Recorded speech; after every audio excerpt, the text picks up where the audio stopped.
Hello, and welcome to the podcast where our goal is to remind you that amidst the chaos and craziness of the world, there is still plenty of good that's worth shouting about. In each episode, we're going to be joined by nonprofit professionals, leaders, experts, and advocates to hear their stories, facilitate connection within the nonprofit sector, and hopefully put a smile on your face, because that's always nice. This is Nonprofit Connect with Matt Barnes. Let's share some good. Welcome to another episode of Nonprofit Connect. I'm Matt Barnes, the host of this podcast, and we want to try something a little bit different because I realized that I do better with somebody in the room, like make things more conversational, and these intros were getting a little bit like me trying to memorize something. And so please welcome my assistant, Tiffany. She's going to be joining me for these. There you go. Say hi, Tiffany. Hi, guys. So... all right, that's enough applause. You don't need any more of that. So yeah, Tiff's going to jump in on these things. We'll see, if it works. We don't want to make long intros or anything, but just, make it a little more conversational, right? Yeah, even though long intros is what he's known for, telling stories and keeping it going for so long. Whatever. I am nothing if not brief. Yeah. Okay. Yeah, we'll see. So anyway, lately I've been sharing a few things with the listeners just to help them kind of know me a little bit and where I'm coming from, because some of them might not. Yeah, your life's really interesting. Is it? I'm even fascinated. I mean, it's crazy. I learn something new every single day. See, and she doesn't say nice things to me very often, so that's nice. That was a compliment. So it probably has been mentioned here, but never explained, is we have a space here where we record, but it's also our offices called Rogue Collective. And it's here in Newport Beach, California. Yep. And I've talked about Rogue Creatives, my company. We moved into this space about a little over a year ago and had the opportunity to kind of expand from the size that we were before. And we love community and we love creativity. Mm-hmm. And so we've built this creative co-working space, and it's got a podcast studio and a photo video studio and a conference room and offices. And we've got memberships that people can have and they can come and work here. And really it's just, we want to make this like a creative hub for Orange County. Yeah. A place for creatives to come together and make stuff and be inspired by each other. And then we also do events and we do networking things. Like last night we had our third Nonprofit Connect event. Yeah. That was awesome. It was so much fun. Yeah. I feel like everybody was collaborating, learning from each other. People were talking, staying after, talking to Bex. It was so awesome. Yeah, it was super fun. Something happened with the audio recording. So I'm going to have Bex, who was our guest last night. She's going to actually come and do the podcast because the audio sucked. Yeah. And we did a big Q&A thing, and I realized we weren't like taking the microphone to the people asking the questions. Yeah. So that wouldn't really work. Anyway, we'll make sure that we include whatever we cover there, we'll cover when I talk with Bex. But yeah, it's awesome. And if you're ever in the area, if you're local or if you're visiting, come on by. Yeah. Who would not want to come here? I mean, California, by the beach. Yeah, we're like awesome a mile here. From the beach. Yeah. It's awesome. The weather's great. It's awesome. So roguecollective.com, you can get the address and all the information and check it out. Or if you want to hold, we do events for nonprofits here a lot. And then obviously our Nonprofit Connect events. If you're listening to the podcast and you're ever in the area or you're local and you want to come to one of our in-person events, we do them quarterly. The next one's going to be October 18th, I believe. Yeah. With Matthew Wadlinger, who's been on the podcast, and Kendra Prier from Orangewood, who will be on the podcast. And we're really excited about that. We'd love to see you in person. Yeah. Yeah, and you can meet Tiffany. Yep. And she can insult you the way she insults me. Yeah. Yep, exactly. We're just, whatever. But today on the podcast, we have a really cool guest. I met her about a month ago, actually through the company that we partner with on this podcast, because she has a podcast with them as well, and we got connected. Her name is Alexandra Reese. She's the founder of OpaStrategy. It's a company that aims to improve leadership and life and impact. Her role is growth guide. She's kind of, if you think like strategist, executive coach, and like trusted advisor all rolled into one for people. Wow. Yeah. That's awesome. It's really cool. We had a really, really great conversation. She and I have similar backgrounds as far as leadership goes and a lot of the same kind of theories and concepts and ideas. And it's really cool because it's playing out in different ways, but she works with a lot of nonprofits. And so we talked a lot about the benefits of self-leadership and working on yourself and how that can, the best thing you can do to make your organization run more effectively and treat people well and avoid burnout and all those things. So we get into a lot of those specifics. You're really going to like it. There's a lot of really practical takeaways. And so we will be back right after this brief message with Alexandra Reese. Nonprofit Connect with Matt Barnes is brought to you by Rogue Creatives. Did you know that your brand has a personality all of its own? Well, it does, or it should, but maybe it doesn't. How do you know if it does? Here's what you do. Ask yourself, does the way you describe your organization match the way you describe your branding? Because it really needs to. Why?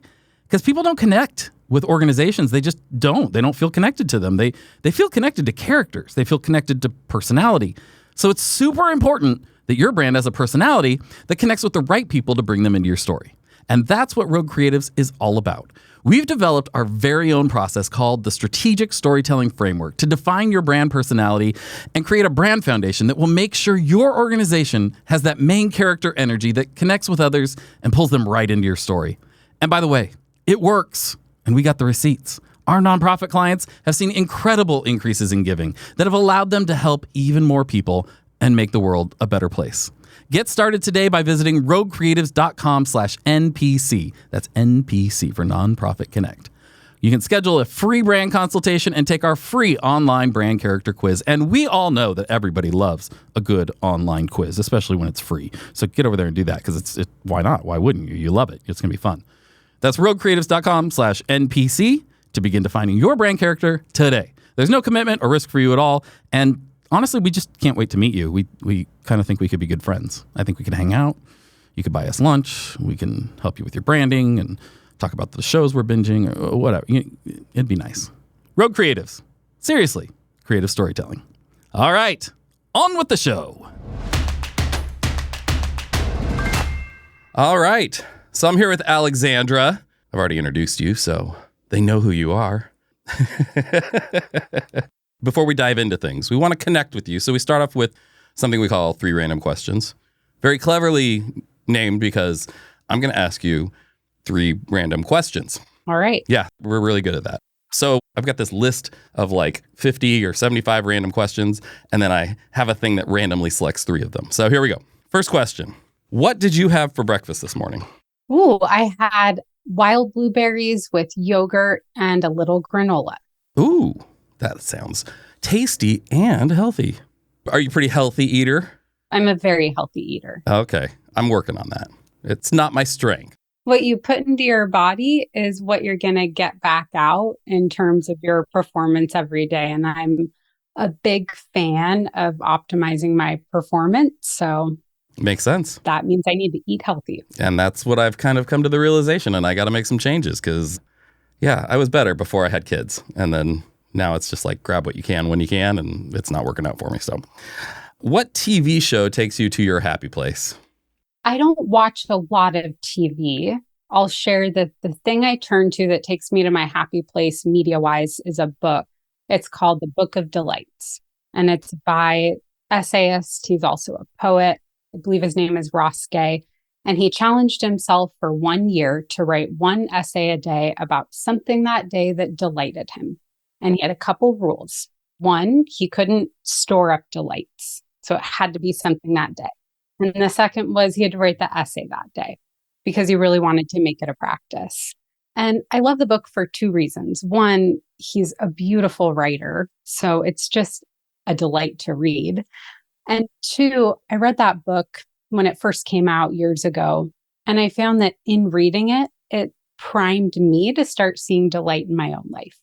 And so whenever I pick up that book, whenever I'm feeling down or going through a hard time, it helps remind me that I have access to this way of seeing the world that can shift my emotional experience. It's so interesting. I have little kids, 5 of them, and some of the older ones, the 5-year-olds, I've been having this conversation on a regular basis of, you can choose what kind of day you want to have. And that doesn't mean things aren't going to go badly or something you don't want to happen is going to happen, but how you respond to that. And you can choose, do I let this bad thing that happened make the whole day bad? Or do I go, okay, that was bad. I didn't enjoy that. And we're going to deal with that. And we're going to still make our day as great as possible. And it's funny to watch, 5-year-olds trying to process that and wrestle with that. And I get they're probably not going to totally get it right away, but I like the idea of like giving them those foundations. But it's also, I partially do it because it's a challenge to myself, because I wasn't raised that way, really. Like, that kind of wasn't the world we were raised, at least for me, to remind myself, like sometimes things suck. And you go, okay, that sucked, but I can still make the best of the rest of the day. I don't need to let that one thing ruin everything. And so it's a good challenge for me. But I love that idea, that book. What's the name of the book again? The Book of Delights. Book of Delights. I'm going to look that up. Awesome. Yeah. And the other thing I like to share with people, if I may, is just a friendly reminder that any given moment in our lives, we are being inundated with hundreds, if not thousands of pieces of sensory information. We can't take in all of those. We can't make sense of all of it. So our brain has to have shortcuts. I call them mindsets. This is a lot of the work I do with clients to decide, okay, what information am I going to take in? What meaning will I make? And how do I respond? And I share that because I think that's an invitation for people to realize that at any given point, you could laser in on the thing that's a source of pain, or you could take a moment, do some nervous system regulation, and regain access to that peripheral vision, which when you're able to do that, you can start to see all the other stuff that's happening that can become a counterweight to the source of pain and hopefully start to crowd it out, right? So I think that's part of it, is just remembering that our brain needs those filters, but those filters aren't always serving us. And part of the work we get to do is to hone those filters through, I like, that book is one way I do it. Coaching is another way you can do it. Conversations like the one you're having with your daughter to just raise awareness that this is something we have access to is another great way to do it. Yeah. What you're talking about is context, really. I mean, it's like being able to put things in context of the bigger picture a lot of times, because we compartmentalize things so much and we can get stuck in a compartment. We can get stuck in one area and let that define ourselves, our days, our whatever it is we're doing. But to be able to stop and have that bigger picture context for whatever reason that I don't know why, I'm going to enjoy this conversation because this is stuff I talk about all the time. But for whatever reason, for me, that has been something that I don't struggle with that much. Like, I'm able to put things in context. But what I've been able to do with that is, which it sounds like this is a lot of what you do.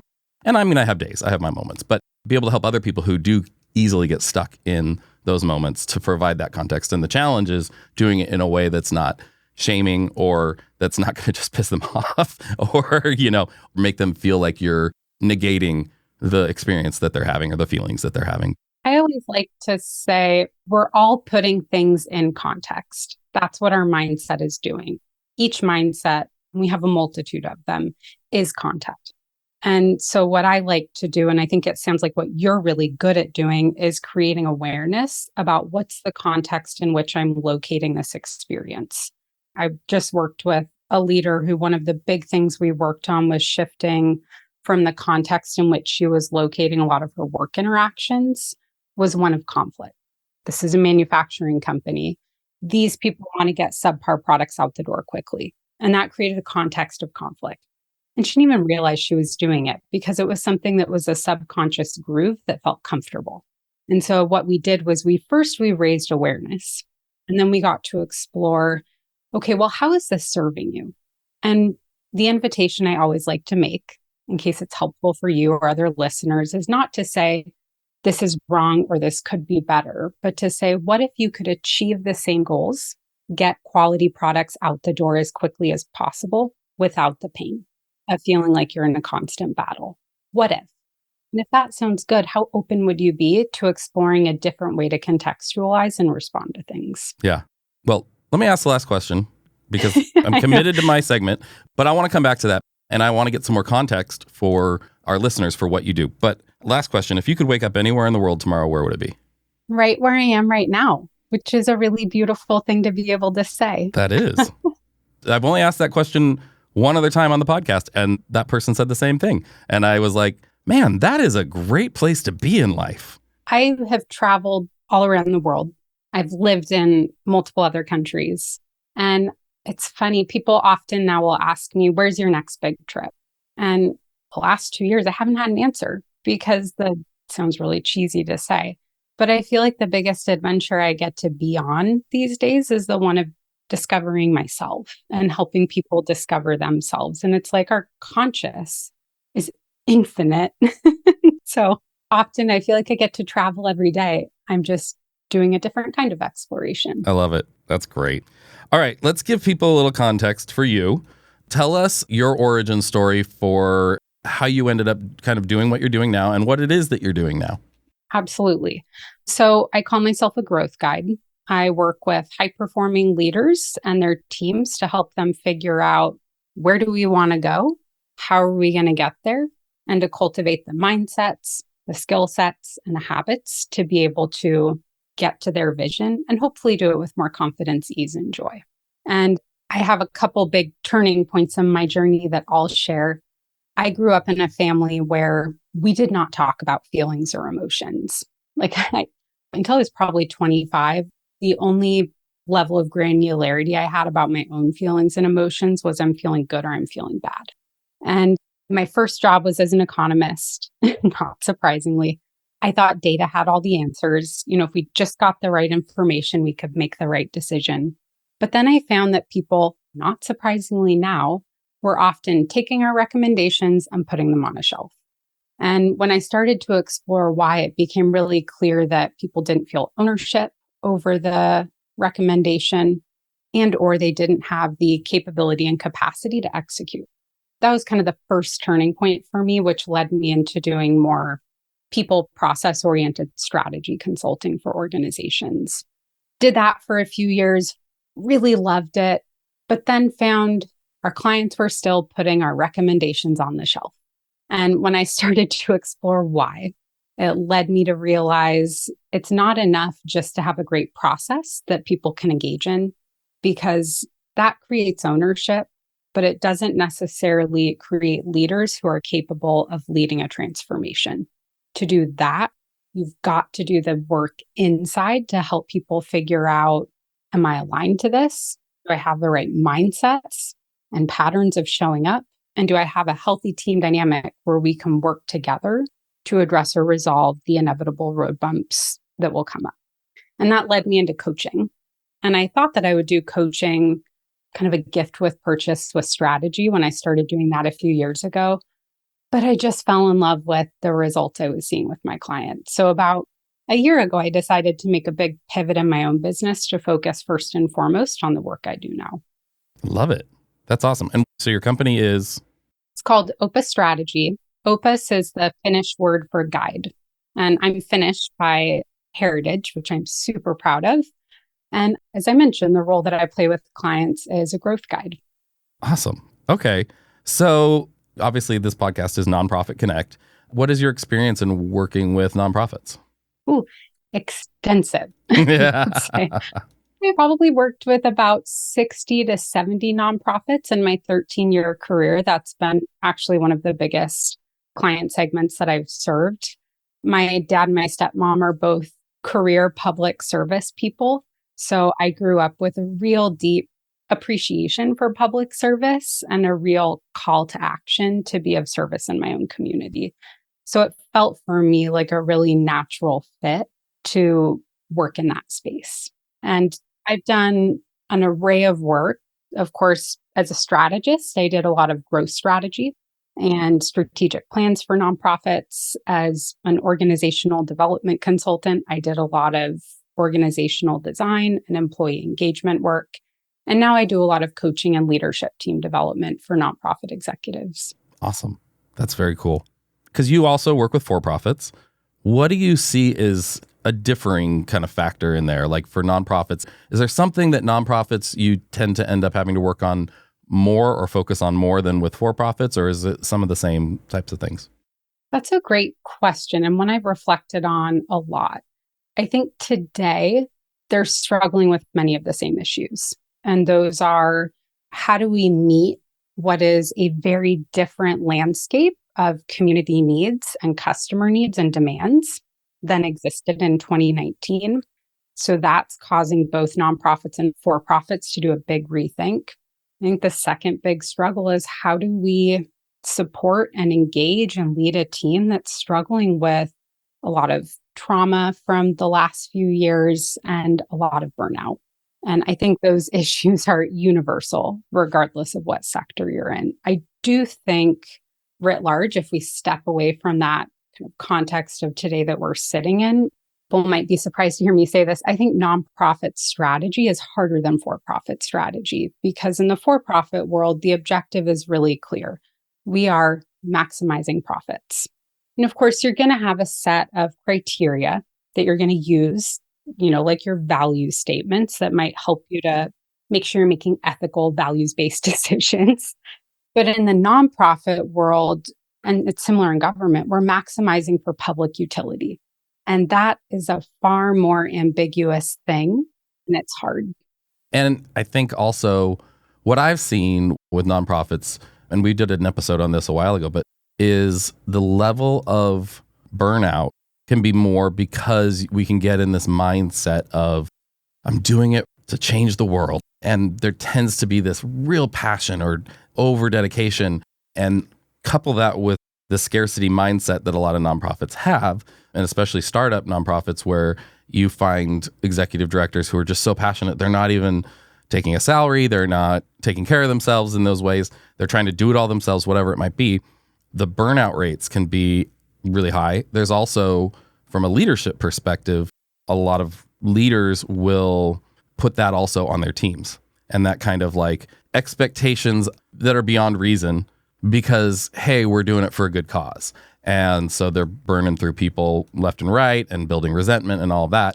I mean, has that been your experience? Have you seen that as well? And then how do you address that when that comes up? How do you work with leaders through that?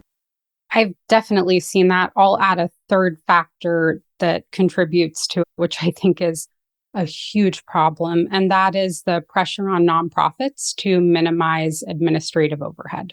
And what I've seen that lead to is we're going to try and have the leanest staff possible and minimize salaries.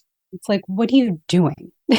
You're overworking people and undervaluing them at the same time. I actually think that's where the DEI movement creates a really good foothold for starting this work, because I think in most cases start at a systems level and look at what about our systems are perpetuating this unhealthy culture that creates burnout. And if you have at a systems level pressure from your funders and pressure from your board and your leadership to minimize that administrative expense for the purposes of reporting, that's going to be really hard to fight. So you've got to start there. And I brought up DEI because the thing that I've been talking with clients about and has been successful is you need to reframe that overhead cost as we're paying a living wage to our people for a healthy and sustainable amount of work.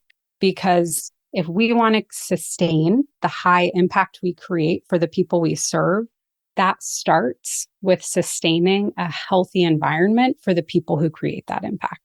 And so you've got to change the way you frame your expenses and use it as an opportunity to talk about why you're raising salaries and why that ratio might be changing, and talk about it through an equity lens, which most funders really prioritize. So I think that's part one. Part two is, I think your point about leaders passing that on is well taken. And I see that a lot. And I think part two is really working with the leadership team to raise awareness of what's my role in this? How am I contributing to this? And the two big things that I've seen at that level are, one, the strategy is too broad. We're trying to do too many things to create impact, and we lack the focus and clarity on the outcomes we're trying to drive that would allow us to winnow the work we're doing and empower people to focus and do better workload balancing in their day-to-day. So you've got to make sure the strategy is on point. And then part two is working with leaders to help them do that self-leadership so that regardless of how they're doing that day, they're able to raise awareness of, manage, regulate their emotions so that they're showing up with consistency and predictability. And I just did a podcast episode that released today with a leader of a private sector organization. We talked all about the importance of predictability and how leaders show up. And I think if you aren't predictable, you're going to create anxiety in your team, and anxiety will contribute to burnout. A lot of that is being clear with expectations and reasonable with expectations. And for me, like, that's not just helpful for my team, it's helpful for me because I've now said this. And so it gives me guidelines and boundaries for how I show up. so that they can actually experience that. Because now if I say, hey, we're going to be about this, or I'm going to do it this way, or this is what I value, and then I do the opposite, even for myself, I see that, rub, and they're going to see it obviously as well. And so it helps me to set those boundaries for myself, or those guidelines for what I expect from them and how I communicate those things. I sometimes will find in the past, like I have expectations that I haven't communicated, and then I'm disappointed or upset or frustrated because somebody didn't match those. And I realize, yeah, but I never communicated that. I never actually said it. It was all in my head. In my mind, it was obvious, but like, is it? And different people have different values and different things going on in their lives. And to stop and go, oh, that was my bad. I need to be clearer in those expectations. I think that's a huge part of it. I think also, we were both saying about leaders passing that on to their teams. A lot of that is something that I see in not just in nonprofits, but in culture in general, which is some people have the mindset of, I went through this, so I want to make sure that you don't have to. Too many people have the mindset of, I went through this is how I did it, so you have to. And I'm going to, I was treated poorly when I came in, so now it's your turn. It's like hazing kind of thing, like the shit rolls downhill. Exactly. And I just never understood that mindset, because to me, I'm like, oh, I learned this lesson. I can make it better for someone else. And as a leader, though, you have to get there. You got to be willing to learn that lesson and have that experience, and then have that mindset of, I want to make it better for someone else, because that makes me feel better because they're going through it now too. So that justifies why I went through it, and that kind of thing. And that's a hard thing to overcome sometimes, especially because, again, it starts from that person. And our guest, she had toxic positivity as a leader, because it was all like, we can do it, and this and that, and and then she kind of got away and realized, oh my gosh, I was burning people out left and right with my toxic positivity, because it was setting these expectations that were unrealistic. And it was like, I'm positive, so you should be too. And I'm still here, so you should be too.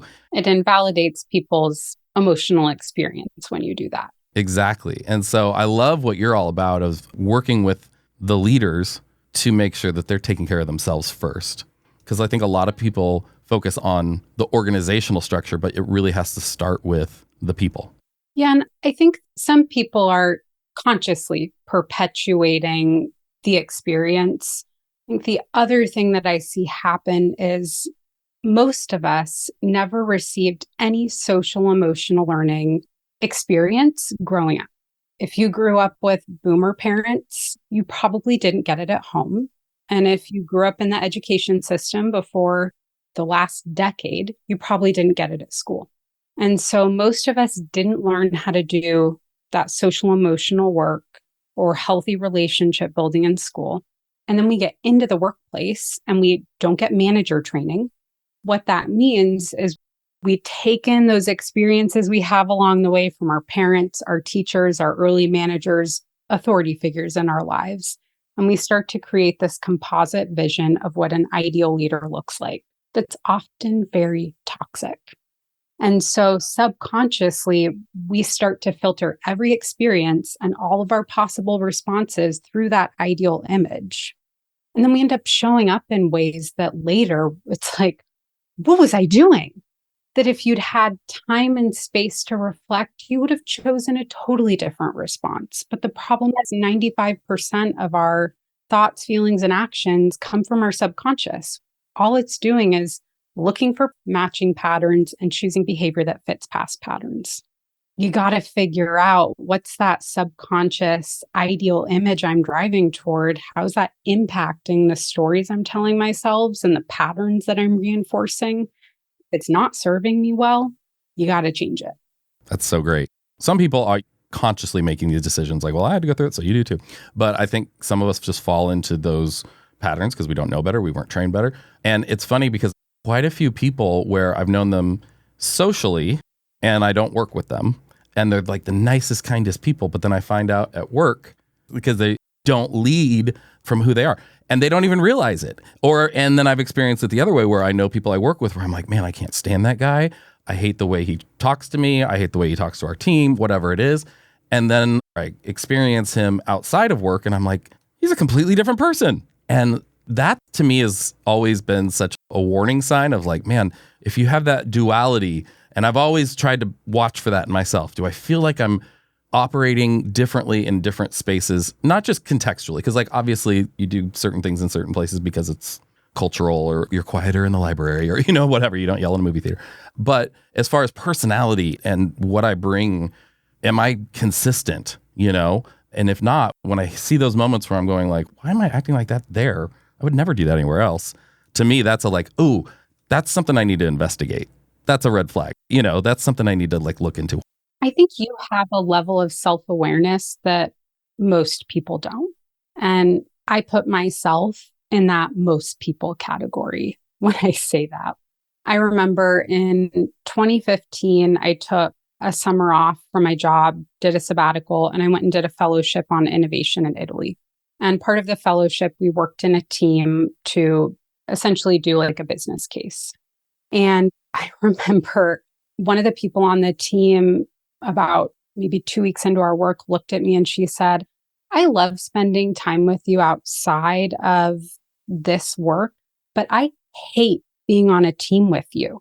She was like, you are like two different people. She was like, you're kind, empathetic, thoughtful, great at listening when we're just hanging out. But as soon as you get into this team, you're like, let's get to the goal, driving forward, no room for exploration. And I was just like, and that experience was a real painful, rude awakening, because then I started filtering all these other experiences I'd had at work, because I was a pretty new manager at that point and had to acknowledge that I was a terrible manager. I managed people like projects. I was too goal and deadline oriented. I didn't create space for exploration, creativity, innovation, personal growth and development. And I didn't have that self-awareness until somebody called it out. And I share that because I think that self-awareness is really hard to cultivate. And no matter how good we are at reflection, we can't always see the box that we've put ourselves in, and we can't always understand the impact of how we show up on other people. You have to be getting feedback, especially as a leader. Well, yeah. And that's one of the things that we do with branding and marketing. It's so important always to get outside perspectives, because how you think you come across may not be how you come across. In the past, I've done a little like acting and things here and there, and I'll do something and then I'll watch a video of it and I'm like, oh, that is not what I thought it was. Like, that's why you need a good director who can give you feedback. And I think that's true in any area of life. But what I love when I hear you say that, though, is there is a self-awareness that's required when somebody comes to you and gives that outside perspective for you to go, oh, and this is something I need to look into. Because sometimes, I don't see it myself. Sometimes it does take somebody else going, hey, that didn't seem like you. That didn't seem normal. Part of it is I've tried to cultivate an atmosphere here where people feel they can say that to me, and then I can look into it. But it's that willingness to look into it. When you work with leaders, how do you help them to make that transition? To me, ideally, we're all constantly being able to self-check, but the reality is we need to be open first to the fact that we have things to learn. We may not be coming across the way we want to. And how do you overcome that with people who are just very unaware of that? Well, that's a good question. A couple things come to mind. First, people who have no interest in cultivating greater self-awareness will never cross the threshold into working with a coach. And I'm not a traditional coach in the sense that I do part internal work and part skill development work and part external strategic advisory.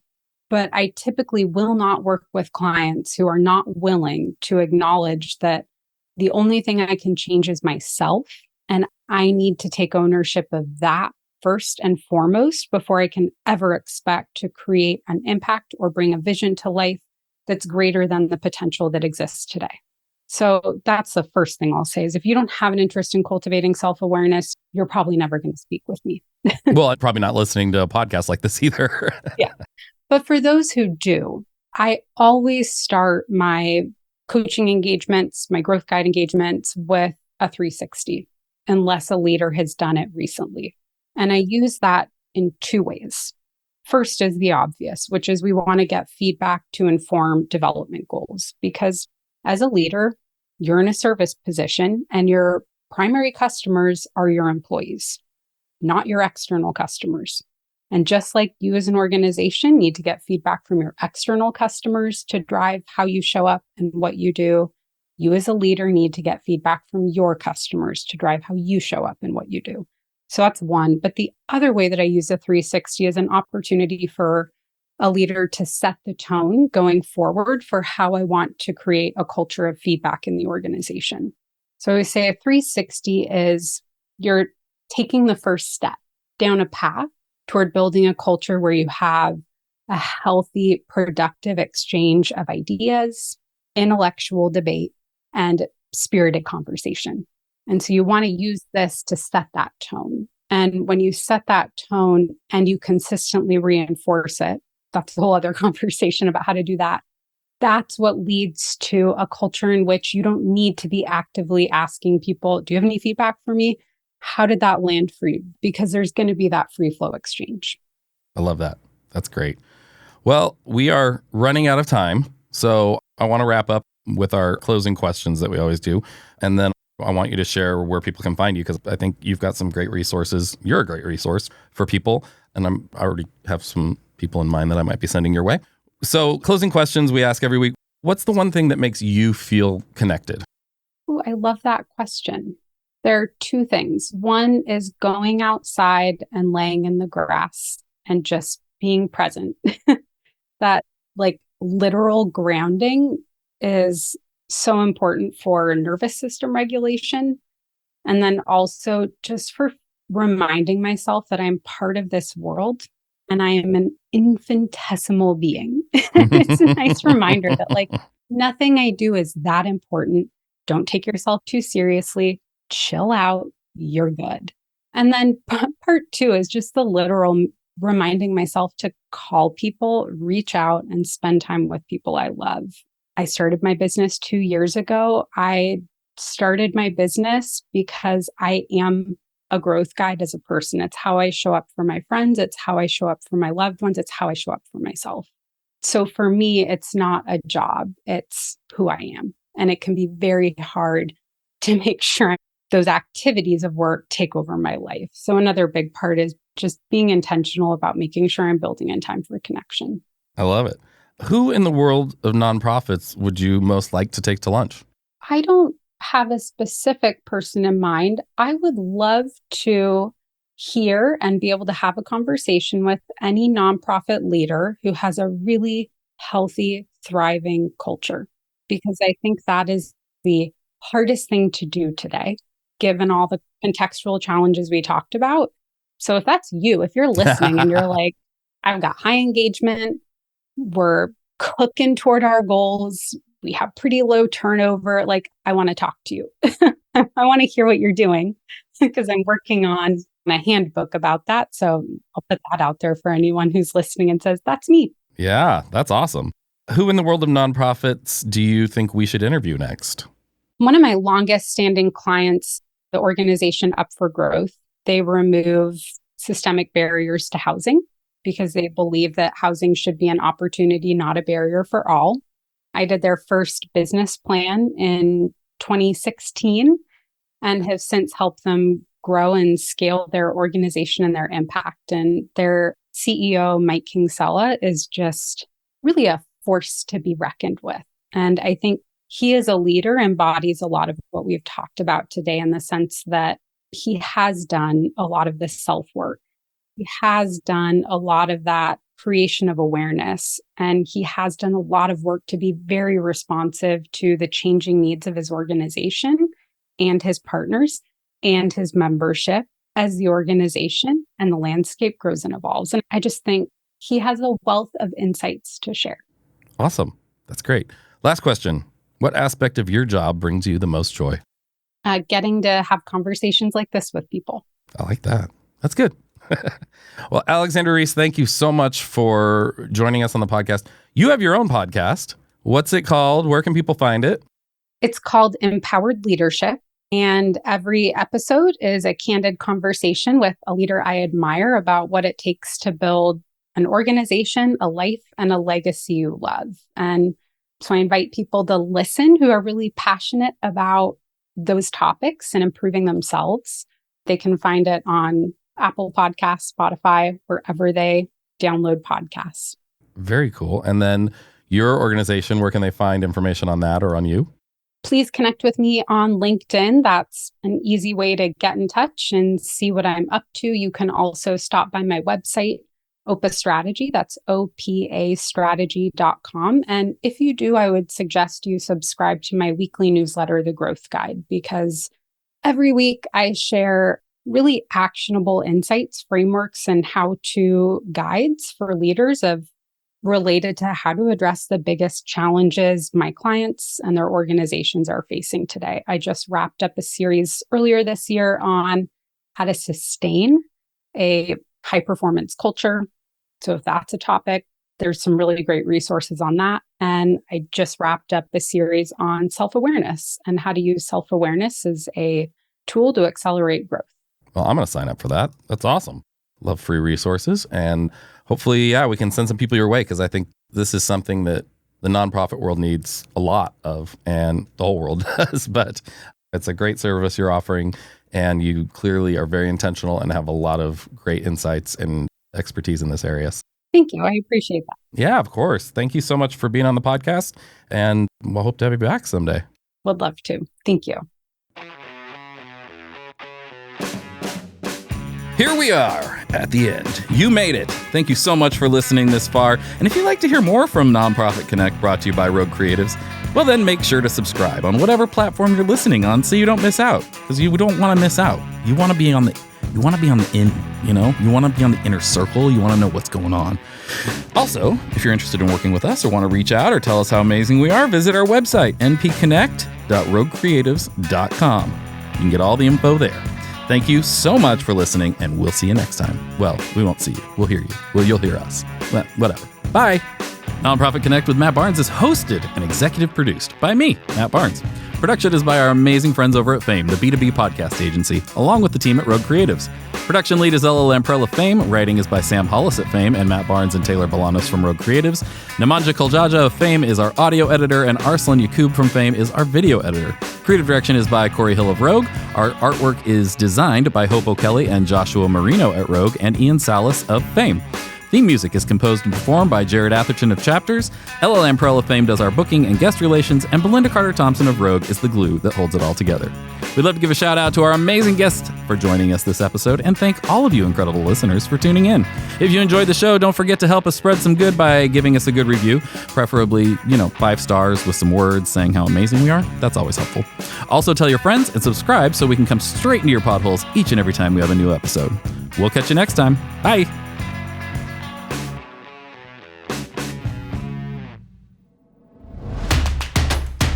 This has been a Rogue Creatives production.